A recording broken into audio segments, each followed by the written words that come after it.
Alors c'est donc ce texte, Genèse chapitre 3, versets 1 à 13, qui fera l'objet de notre méditation cet après-midi. Alors vous vous souvenez, nous sommes dans cette nouvelle série de prédications qui a pour but de nous faire survoler la Sainte Écriture et son enseignement en une quarantaine de prédications, à savoir une quarantaine de textes.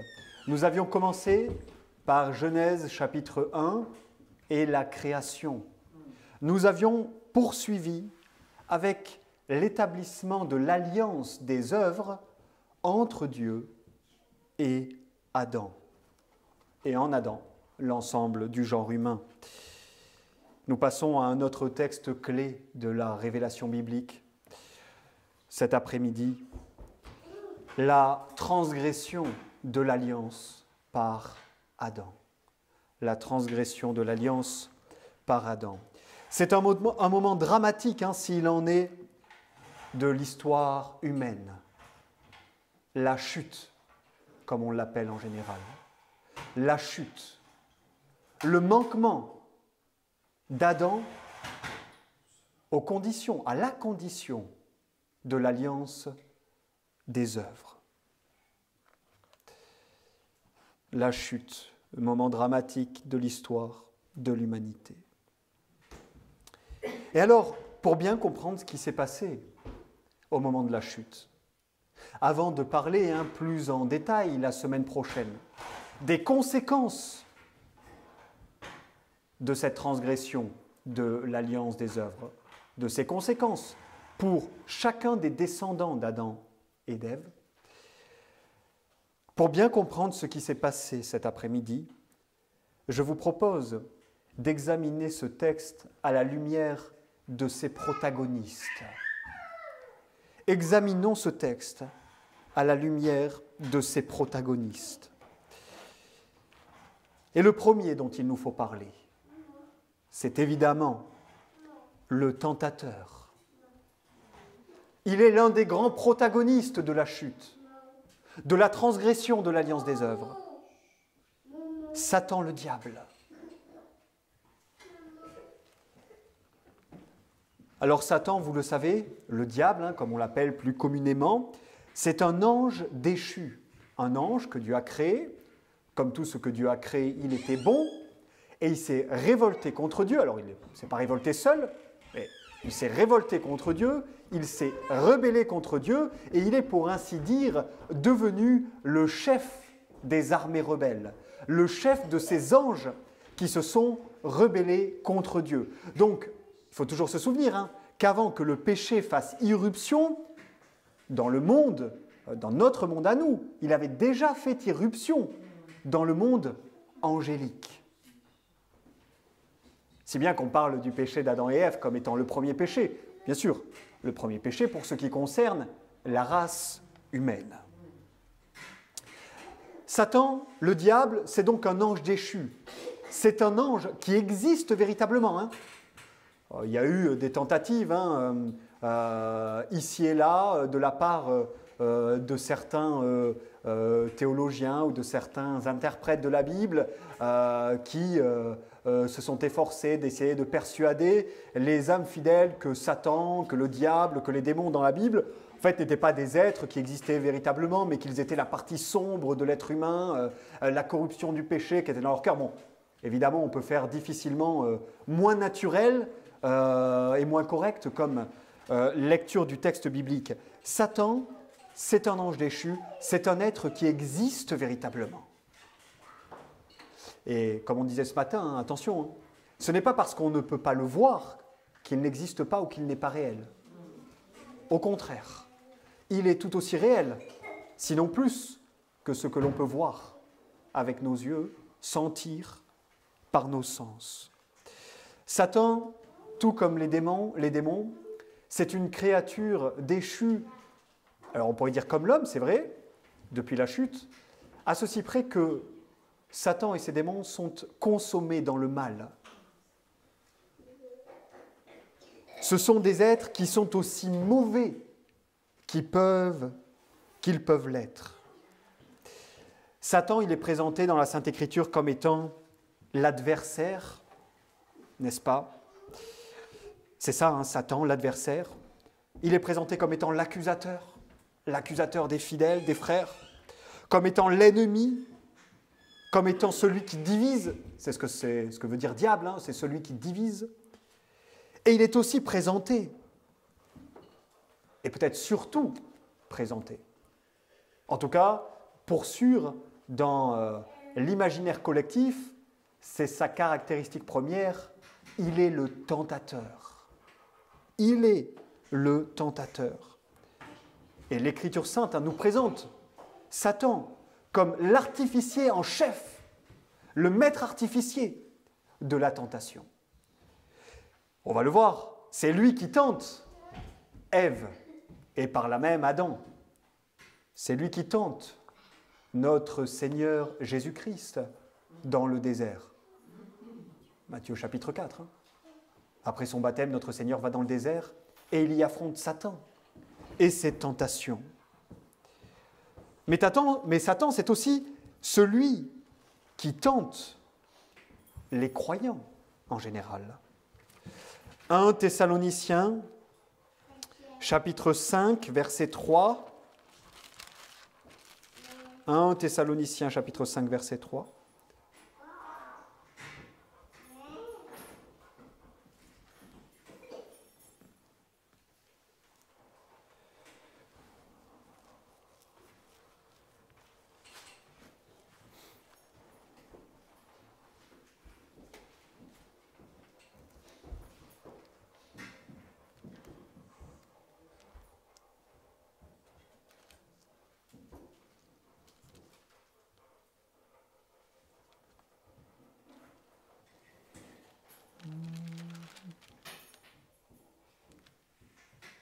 Pardon. 1 Thessaloniciens, chapitre 3, verset 5. 1 Thessaloniciens, chapitre 3, verset 5. Ah, avec la lumière, c'est mieux, merci. Ainsi dit Paul, dans mon impatience, j'envoyais m'informer de votre foi, dans la crainte que le tentateur ne vous eût tenté et que nous n'eussions travaillé en vain. Voilà Paul donc qui envoie Timothée s'enquérir de l'état spirituel des Thessaloniciens.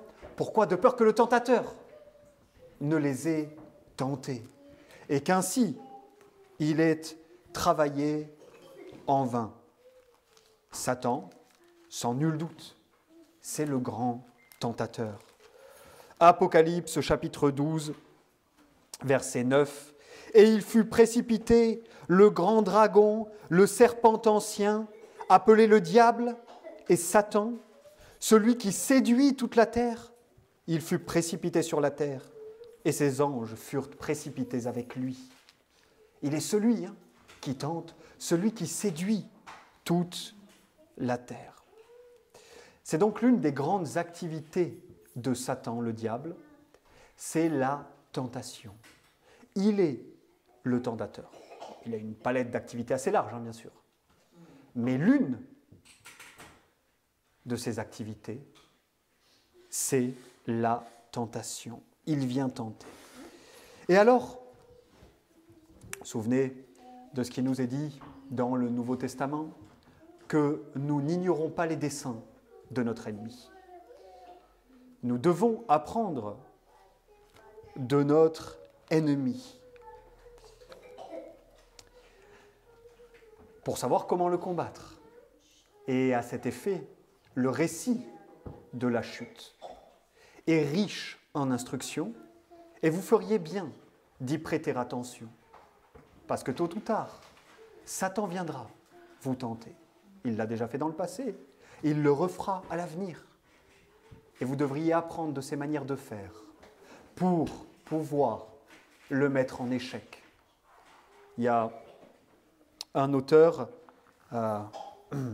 chinois, il me semble, qui a dit en substance quelque chose comme si tu te connais toi-même, mais que tu ne connais pas ton ennemi, tu as 50% de chance de gagner la bataille. Si tu ne te connais pas toi-même, mais que tu connais ton ennemi, tu as 50% de chance de gagner la bataille. Mais si tu te connais toi-même et que tu connais ton ennemi, alors tu n'auras rien à craindre de 1000 batailles. Nous devons évidemment nous connaître nous-mêmes, nos forces, nos faiblesses, ce que l'on peut faire, ce que l'on ne peut pas faire. Mais le chrétien, le croyant, doit aussi connaître son ennemi. Comment a-t-il procédé, Satan, pour faire chuter Adam et Ève?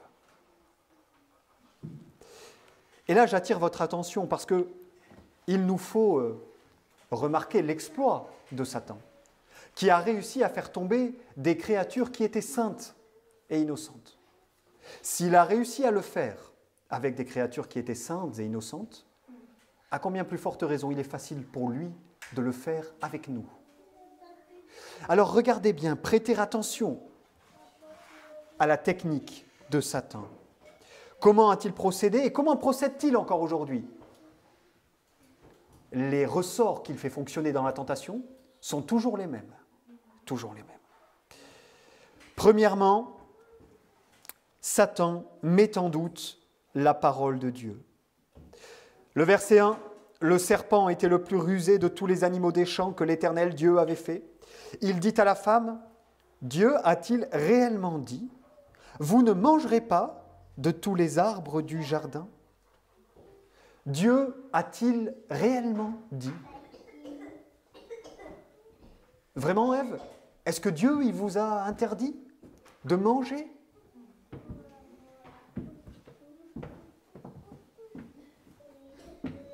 De tous les arbres du jardin? Chaque fois que vous entendrez dans votre vie, et vous l'entendrez, ce refrain, Dieu a-t-il réellement dit? Dieu a-t-il réellement dit dans sa loi que je n'ai pas le droit de faire telle chose? Dieu a-t-il réellement dit dans sa loi que j'ai le devoir de faire ceci ou cela? Dieu a-t-il réellement dit dans son évangile ceci ou cela? À chaque fois que vous entendrez résonner dans vos têtes cette voix, alors vous entendrez la voix du serpent.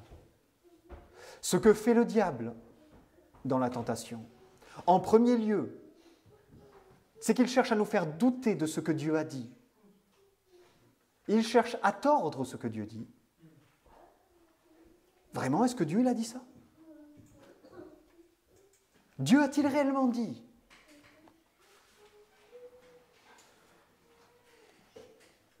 Le premier levier qu'il amorce dans la tentation, c'est celui du doute quant à ce que Dieu a dit. Le doute quant à la volonté révélée de Dieu. C'est par là que commence la tentation. Et si vous perdez cette bataille, alors la chute dans le péché devient presque inévitable. Elle commence là. Dieu a-t-il réellement dit? Ce qui veut dire que vous devez savoir ce que Dieu a dit. Vous devez le savoir. Autrement, à chaque fois que Satan fera résonner dans vos cœurs cette voix, Dieu a-t-il réellement dit? Eh bien, il sera facile pour lui de vous mener en bateau. Si vous ne savez pas ce que Dieu a dit, vous devez connaître la parole. Les grandes vérités, les grands principes que l'on trouve dans la parole pour pouvoir faire face à la tentation. Dieu a-t-il réellement dit? Dieu a-t-il réellement dit? C'est la première étape de Satan le diable. Et s'il passe cette étape, alors il est sur le point de triompher. La marche arrière est presque impossible pour l'homme. Et puis une fois qu'il a réussi à faire s'immiscer le doute, alors vient la deuxième étape de son plan que l'on trouve au versets 4 et 5. Alors le serpent dit à la femme, « Vous ne mourrez point, mais Dieu sait que le jour où vous en mangerez, vos yeux s'ouvriront et que vous serez comme des dieux, connaissant le bien et le mal. » Vous voyez, la première étape, Satan dit, « Dieu a-t-il réellement dit ?» La deuxième, il dit, « Dieu a menti. » Dieu a menti. Oh, peut-être qu'il a dit ça, mais ne t'inquiète pas, ça n'arrivera pas. Oui, effectivement, Dieu dit dans sa parole que celui qui ne met pas sa foi dans le Christ est condamné. Et Satan dit, non, ça n'arrivera pas. Ne t'inquiète pas, ça n'arrivera pas. Dieu n'est pas sévère à ce point. Dieu interdit dans sa loi. Satan dit, non, les menaces que Dieu attache à sa loi pour celui qui désobéit, ça ne te concerne pas. Ce n'est qu'un petit péché. C'est peut-être même pas un péché du tout, c'est peut-être autorisé à la limite. Premièrement, il instille le doute quant à ce que Dieu dit, et une fois que le doute s'est emparé du cœur, alors on est au bord du précipice, il n'a plus qu'à pousser. Il vient ouvertement contredire ce que Dieu dit. Non, non, vous pouvez manger, vous ne mourrez pas. Vous serez comme Dieu. Il n'a pas envie que vous soyez comme lui. Mais vous ne mourrez pas. Il fait mentir Dieu. Il se pose, et ça c'est une caractéristique bien particulière de Satan dans la tentation, il se pose en détenteur du savoir et de la vérité. Dieu vous a caché des choses. Mais moi je vous dis, vous pouvez y aller, il ne vous arrivera rien. Il cherche à effacer de nos cœurs Dieu comme la source de toute vérité, pour se présenter à nous comme étant le détenteur de la vérité. Et dès lors qu'il s'est présenté à nous comme le détenteur de la vérité, alors là nous sommes définitivement vaincus, si nous l'avons accepté. Tout commencera toujours par Dieu a-t-il réellement dit, et tout ça terminera toujours par oui, en fait, ça n'arrivera pas. Même si Dieu l'a dit, ça n'arrivera pas. Dieu n'est plus source de vérité. Il y a vérité en dehors de Dieu. Le diable devient le détenteur de la vérité. Alors, vous avez comme ressorts principaux dans la tentation la remise en question de la parole de Dieu et le mensonge. Et le mensonge se traduit même dans la façon dont le diable se présente à Ève, puisqu'il vient sous la forme d'un serpent, n'est-ce pas? Il ne se montre pas tel qu'il est. Le diable est un menteur, jusque dans la façon dont il se présente à nous, comme le détenteur de la vérité, comme un ange de lumière, dira Paul. Là, pour mieux amadouer Ève, il se présente sous la forme d'un serpent. Et enfin, le troisième levier que Satan actionnera dans la tentation. Premièrement, remise en question de la parole de Dieu. Deuxièmement, mensonge, contradiction ouverte quant à la parole de Dieu. Il fait mentir Dieu. Il se pose en détenteur de la vérité. Et troisième élément, il s'attaque à nos faiblesses. Alors là, vous vous direz peut-être, mais comment peux-tu dire que Satan s'est attaqué à quelque faiblesse que ce soit, puisque Adam et Ève n'étaient pas des pécheurs, ils n'avaient pas de nature de cœur corrompu par le péché à ce moment-là. Il n'y avait pas de faiblesse en eux. Posez-vous la question. Pourquoi le serpent, pourquoi le diable ne s'en est-il pas pris directement à Adam? Pourquoi ne s'en est-il pas pris directement à Adam? Il s'est attaqué à celle qui, dans le couple, était la plus faible. Alors bien sûr, c'est une faiblesse relative, faiblesse qui n'est pas liée à ce moment-là au péché. Ils sont saints. Mais qui est censé protéger qui dans le couple? Qui est censé conduire qui? L'homme est censé conduire son épouse. L'homme est censé protéger son épouse. Et que fait Satan? Il s'attaque à l'épouse, comme si elle était tête du foyer, comme si elle était chef du foyer. Pour atteindre Adam, il passe par Ève. Il sait que l'alliance, elle a été conclue directement, entre Dieu et Adam. Que c'est Adam qui a eu part à cette, pourrait-on dire, à cette mesure très importante de la révélation de Dieu. C'est Adam que Dieu est venu trouver directement. C'est avec Adam qu'il a fait alliance directement. C'est avec Adam que l'alliance est conclue. C'est Adam, le représentant de l'humanité. Il a traité Dieu directement avec Adam, pas avec Ève. Bien sûr, Ève est inclue dans l'alliance. Mais Dieu ne traite pas directement avec Ève. Donc il vient s'attaquer à celle qui potentiellement a moins reçu de la révélation de Dieu, qui est susceptible d'en savoir moins. Adam a vu Dieu face à face lui dire « Tu ne mangeras pas de cet arbre ». C'est quelque chose. Ève, elle a simplement entendu Adam lui dire « On peut manger de tous les arbres, mais de celui-là, on n'en mange pas ». C'est une faiblesse tout à fait relative, hein, on est d'accord. Mais ce texte nous montre que Satan est un expert dans l'art de la tentation, et cela implique l'art de trouver des faiblesses, même quand il nous semble qu'il n'y en a pas. Que celui qui est debout, dit l'apôtre, qu'il prenne garde à ne pas tomber. Ne pensez jamais que vous êtes trop fort ou trop au-dessus de telles tentations. Ce serait mal vous connaître et mal connaître le tentateur.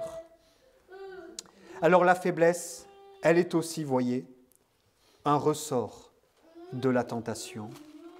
La faiblesse est aussi un ressort de la tentation. 1 Pierre chapitre 5, verset 8. « Soyez sobres, veillez. Votre adversaire le diable rôde comme un lion rugissant, cherchant qui il dévorera. » Voyez, le diable est là, il se tient, il observe, il attend la faiblesse.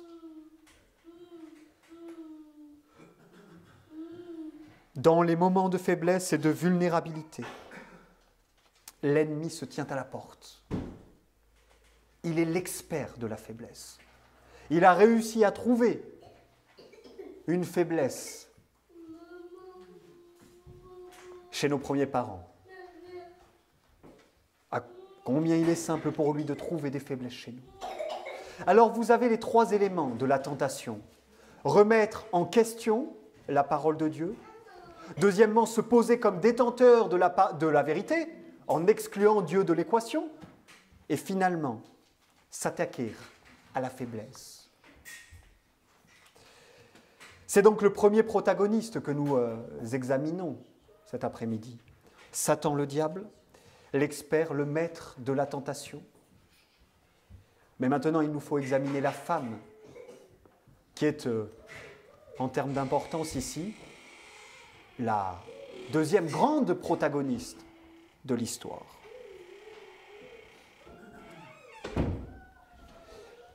Il y a une chose qu'il nous faut comprendre, et elle est importante. Hein. Le tentateur est rusé, il est malin, mais il n'a pas de pouvoir contraignant. Qu'est-ce que ça veut dire? Ça veut dire que le tentateur a toujours besoin de votre coopération.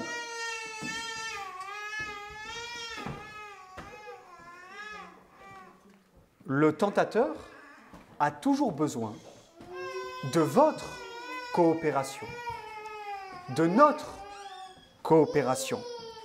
Il ne peut pas contraindre, il ne peut pas forcer la volonté. Tout ce qu'il peut faire, c'est induire, c'est tenter, c'est essayer d'incliner la volonté. Mais il n'a pas de pouvoir sur la volonté. Il a besoin de notre coopération. Et lorsqu'on sait cela, on se pose la question, quelle fut la réaction de la femme face à la tentation?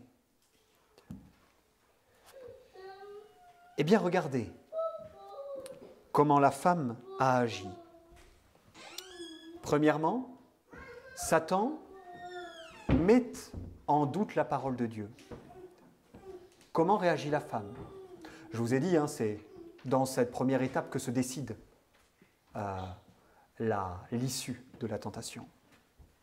Eh bien, en réponse à la remise en question de la parole de Dieu, elle déforme la parole de Dieu. Verset 3, versets 2 et 3, pardon. La femme répondit au serpent, « Nous mangeons du fruit des arbres du jardin. Mais quant au fruit de l'arbre qui est au milieu du jardin, Dieu a dit, « Vous n'en mangerez point, et vous n'y toucherez point. » Vous vous souvenez, Deutéronome, chapitre 4, verset 2, Apocalypse, chapitre 22, verset 19, deux textes qui nous interdisent d'ajouter ou de retrancher à la Sainte Écriture. Qu'a fait Ève ici? Elle a ajouté au commandement de Dieu. Écoutez bien ce qu'elle dit. Dieu a dit, « Vous n'en mangerez point. » Est-ce que c'est vrai? Oui. Et, dit-elle, « Vous n'y toucherez point. » Cette partie du commandement, elle l'invente. Dieu n'a jamais dit « Vous n'y toucherez point ». Il a dit « Vous n'en mangerez point. » Alors voilà que quand Satan met en question la parole de Dieu, remet en doute la parole de Dieu, que fait-elle? Est-ce qu'elle répond comme le Seigneur Jésus, en citant la Sainte Écriture et en le faisant correctement? Non, elle déforme le commandement de Dieu. Elle déforme le commandement de Dieu. Et en réponse à la deuxième étape de la tentation, lorsque Satan se pose en détenteur de la vérité et qu'il fait de Dieu un menteur, qu'est-ce qu'elle fait? Quelle est sa réponse? Eh bien, elle croit à la parole du diable. Elle se fie à ce que le diable lui dit. Et alors là, et les théologiens ont l'habitude de s'exprimer comme cela, en disant que l'incrédulité envers la parole de Dieu est, pour ainsi dire, reprendre l'expression biblique d'ailleurs, racine de tous les maux. Tous les péchés jaillissent de l'incrédulité dans la parole de Dieu. Tous, absolument tous. Qu'a fait Ève? Elle a laissé la parole du diable s'emparer de son intelligence, de sa raison, et donc de sa volonté. Souvenez-vous que la volonté ne fait jamais que suivre les dictats de la raison. C'est le propre d'une créature raisonnable. Nous voyons cela au verset 6. La femme, tout d'un coup, vit que l'arbre était bon à manger et agréable à la vue, et qu'il était précieux pour ouvrir l'intelligence. La tentation, comme la foi, a son commencement dans la raison, dans l'intelligence. Qu'a fait la femme? Elle a cru à ce que le diable lui disait, ni plus ni moins. Elle est tombée dans le piège. Il s'est imposé à elle comme le détenteur de la vérité, et plutôt que de le rejeter, elle l'a accepté. Elle l'a accepté. Alors, il peut y avoir une explication, comme ça paraît très brut, lorsque nous lisons dans le texte, on a cet échange qui nous est rapporté, et on peut se demander, mais comment est-ce que Ève a pu en arriver à la conclusion que finalement cet arbre était bon et que Satan disait la vérité?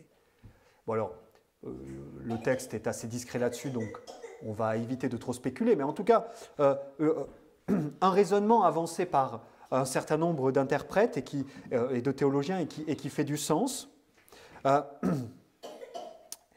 c'est qu'en fait, elle a pu considérer, Ève,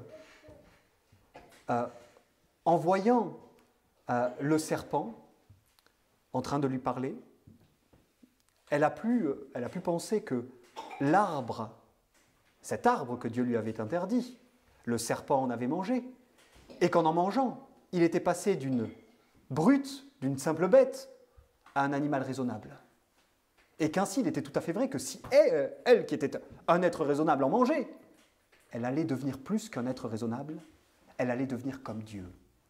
Pour ainsi dire, elle a raisonné peut-être, en se disant, Le serpent, s'il me dit ça, c'est qu'il a dû manger de ce fruit. Normalement, le serpent, ça ne parle pas, ça n'a pas d'intelligence. Lui, il parle, il est intelligent. Si l'arbre a pu transformer une bête brute en une créature raisonnable, alors il peut faire de moi, qui suis une créature raisonnable, un Dieu. L'équivalent, l'égal de Dieu. Voilà peut-être le raisonnement qui a induit Ève en erreur. Et ça nous rappelle combien il faut se méfier de ce qui nous semble une évidence. Et je dis ça particulièrement en ce qui concerne la science et la science moderne, qui nous avance toutes sortes d'évidences, de choses qui sont évidentes. On peut dater l'âge de la Terre, on peut faire ci, on peut faire ça. On peut mesurer toutes sortes de choses. C'est probablement parce qu'Ève s'est fiée aux évidences, sans le faire à la lumière de la parole de Dieu, qu'elle a chuté. C'est à la parole de Dieu de décider comment nous devons interpréter les évidences, et ce ne sont pas aux évidences à nous dicter comment interpréter la parole de Dieu. Ensuite, et puis c'est la chute dramatique, qu'est-ce qui se passe ? Ève prend du fruit, elle le prend, elle le mange et elle le donne. Elle le donne. Elle le donne, comme dit Matthew Henry lorsqu'il commente ce texte, elle le donne parce qu'il est plus facile de montrer le mal que d'apprendre le bien. Les mauvaises compagnies corrompent les bonnes mœurs. Devenue créature déchue et pécheresse, ayant laissé le péché s'emparer de son cœur, que fait Ève ? Elle précipite son mari. Vous voyez, il y a une gradation dans les actions d'Ève. D'abord, c'est son cœur qui est pris par le mensonge de Satan, donc tout est intérieur. Et puis ensuite, cela se traduit à l'extérieur. Elle prend le fruit, elle le mange et elle le donne.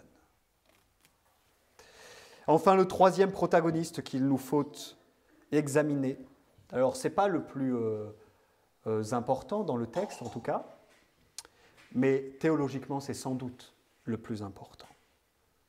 C'est l'homme, évidemment. Adam. Que fait Adam ? Adam suit l'exemple de sa femme. Sauf que dans son cas, c'est encore plus grave que pour Ève. Ce qu'a fait Ève était très grave. Ce qu'Adam fait l'est encore plus. Et souvenez-vous de ce que je disais il y a un instant. Ève s'est transformée, bien sûr, en instrument de tentation pour son mari. Mais la tentation n'a pas de pouvoir contraignant sur la volonté. Et c'est vrai dans ce cas-là également. Rien ne forçait Adam à prendre du fruit que sa femme lui a donné. Il l'a fait de lui-même, par lui-même. Et son péché est plus grave que celui d'Ève. Pourquoi ? Eh bien, premièrement, parce qu'il était celui avec qui, j'en ai parlé tout à l'heure, Dieu avait directement traité. Il était la tête fédérale, c'est-à-dire la tête de l'alliance des œuvres. Il avait reçu une plus grande révélation de Dieu qu'Ève. Donc à ce titre-là, son péché est plus grave. Il est plus grave également parce qu'en péchant, Adam a renversé l'ordre naturel. Adam a renversé l'ordre naturel. Comment ? Premièrement, il a manqué à son devoir, qui était de protéger sa femme. Et deuxièmement, il a suivi son exemple. Comme si, d'un coup, Ève était devenue la tête de la famille, la tête du mariage. Et finalement, le troisième facteur aggravant de son péché, c'est qu'il a précipité sa descendance dans la misère et dans le péché. Il a précipité sa descendance dans le chaos. Ève aurait pu pécher. Elle serait morte. Mais si Adam n'avait pas péché, sa descendance n'aurait pas souffert la mort. Qui c'est qui précipite le monde dans le chaos ? Ce n'est pas Ève, ce n'est pas Satan, c'est Adam. Et alors finalement, viennent les conséquences immédiates, on parlera des conséquences à plus large spectre la semaine prochaine, funestes conséquences s'il en est. Mais quelles sont les circonstances immédiates? Premièrement, ils ont honte de leur nudité, nous dit le texte au verset 7. Ensuite, ils ont peur, ils se cachent lorsque Dieu vient. Et finalement, dans les versets 11 à 13. Et tout ça sont des conséquences directes du péché. Qu'est-ce qu'on voit? On voit qu'ils se rejettent la faute et qu'ils rejettent leur responsabilité. Quand Dieu demande des comptes à Adam, Adam dit « Ah ben, c'est la femme que tu m'as donnée qui m'a donné du fruit. » Et lorsque Dieu demande à la femme dit « C'est le serpent. » Ils rejettent leur responsabilité. Tout ça, la honte, la peur, le rejet de ses responsabilités, tout ça, c'est la conséquence directe du péché. Adam et Ève ont fait ce que d'ailleurs bien des croyants, même dans l'histoire, ont fait après eux. Ils ont remis sur le tentateur la responsabilité de leur péché. Mais ce que toute la Sainte Écriture nous enseigne, c'est que nous sommes responsables de nos péchés. Le tentateur n'est pas responsable de nos péchés. Oh, il porte une part de responsabilité, il sera jugé pour ça, bien sûr, dans les péchés dans lesquels il nous tente. Mais il ne nous force pas, il ne peut pas nous contraindre. Et c'est la raison pour laquelle celui qui sera jugé selon ses œuvres au jour dernier, c'est chacun d'entre nous. Ce n'est pas Satan et ses démons qui vont être jugés pour chacun d'entre nous. Chacun d'entre nous rendra compte parce que chacun d'entre nous est responsable. Et chaque fois que nous péchons, sans vouloir nous repentir, d'ailleurs même lorsqu'on se repent, chaque fois que nous péchons, nous le faisons volontairement, de plein gré. Et nous devons apprendre à ne pas faire ce qu'ont fait nos premiers parents, à savoir de rejeter la responsabilité qui est la nôtre. Oui, j'ai péché, mais j'étais fatigué. Oui, j'ai péché, mais c'est une période difficile de ma vie. Oui, j'ai péché, mais on m'avait agacé avant. Oui, j'ai péché, mais le diable m'a tenté. Oui, j'ai péché, mais ci, mais ça. Oui, mais nous rendrons compte au jour dernier de tout ce que nous avons fait étant dans notre corps, parce que nous en sommes les seuls responsables. Voilà donc pour ce qui est de cet événement ô combien triste de l'histoire de l'humanité. Adam transgresse l'alliance des œuvres. Et nous verrons la semaine prochaine comment cela a plongé le monde dans le chaos, dans la misère et dans le péché. Que le Seigneur donc nous accorde sa grâce et sa miséricorde. Levons-nous, nous allons prier.